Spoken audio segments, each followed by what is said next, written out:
Hello my friends, my name is Bethel and welcome to my YouTube channel, HP Girl 0609, hoping to help you find encouragement, inspiration, and a little entertainment in Jesus' name. Today I am starting a brand new YouTube series about God-Defined Womanhood, and I want to give you 5 tips to help you find the right kind of women to admire.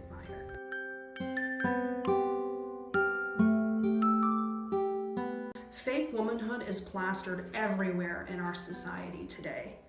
We are often so drawn into this fake version of womanhood that we end up admiring women who have bought into the exact same lies. And ultimately, their examples end up leading us astray. And this can make it super hard for us to figure out who we should admire.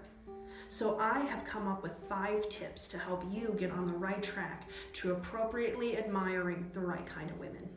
Number 1, admire women who admit that they aren't perfect. Because our society makes it look like achieving perfection is possible, too many women are striving for a standard of perfection that they will never be able to obtain. But I have personally found that it is easier to admire someone's strengths when they are willing to admit that they aren't perfect or don't have all the answers. I personally believe that my own mother is a great example of this. Whenever she realizes she is at fault for something, she will come to you and apologize by saying, "I'm sorry. I was wrong. Will you please forgive me?"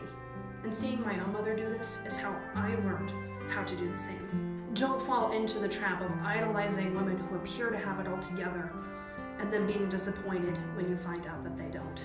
Number 2, admire women who are admired by godly men. I personally think that this is important for 2 reasons. First of all, the type of men you admire will affect the kind of women you admire.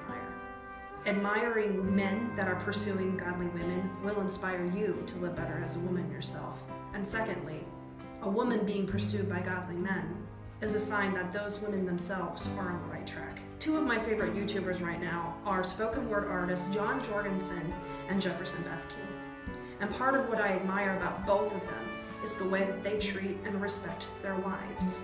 I have heard both John Jorgensen's wife Erin and Jen Bethke's wife Alyssa talking about how their husbands nurture their relationship by speaking truth into their lives and bringing out the best in them. Watching this in their videos and their vlogs inspires me to live better as a woman, and I think it can for you too. Number 3, look in the Bible.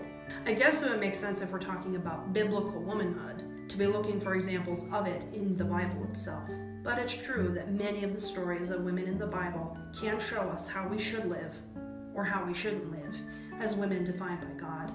A few of my favorite examples would be Sarah, who was the wife of Abraham, Deborah, the mighty judge, Ruth, who married Boaz, Hannah, who was the mother of Samuel the prophet, Abigail, who became the wife of King David, Mary, mother of Jesus, and Mary Magdalene.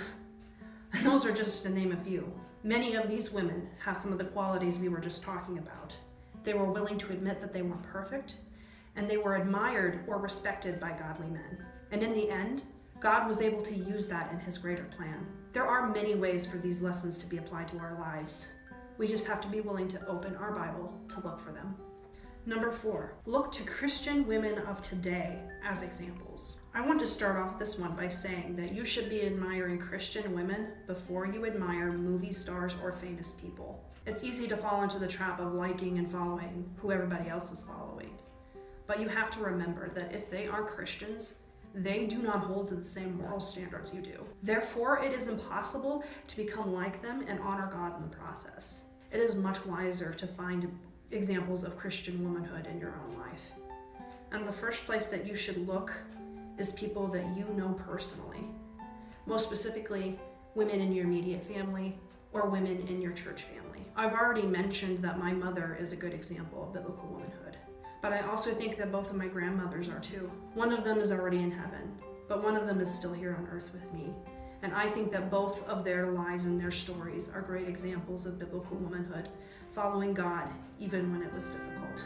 Another great place to look for examples of biblical womanhood is in Christian women who are public figures, like Christian authors or actresses in Christian films. One of my favorite examples of this would be author and speaker Dana Gresh. Her most famous book would be And the Bride Wore White, about sexual purity.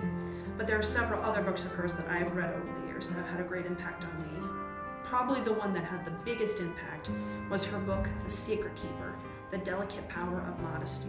Her life and testimony inspired me to live better as a woman. Another place that I think you can find a great example of biblical womanhood is by looking at Christian women of the past that weren't necessarily in the Bible, but lived out biblical womanhood in their day and age. And I think one of the great examples of this would be Corrie ten Boom, the author of The Hiding Place, who hid Jews during World War II. There are so many women that fit into all of these categories in my own life that if I tried to list more, I'd probably lose count. But I hope that this illustrates to show you that you have to be intentional about looking for and seeking out these examples in your own life. Number 5, never obsess over anyone you admire. This last point is a word of caution from someone who has struggled with this in my own life. No matter how much you admire or respect someone, that admiration should never turn into an obsession. Jesus should be our ultimate example first and foremost. And if anything or anyone we admire or are interested in distracts us from loving God or loving people more, it's wrong, even if the person or thing is Christian. If you think you may be obsessing or struggling with obsession, you may need to talk to an adult that you trust to help evaluate you to figure out if you are. And if you discover that you are obsessing, you may need to step back or fast from following that person for a time. I've done that before because I've discovered that an obsession with anyone or anything will keep you from fully living out biblical womanhood if you don't sort it out. So, question of the day. As you were listening to me talk about qualities in women we should admire, did this make you think of women in your own life that you admire and respect?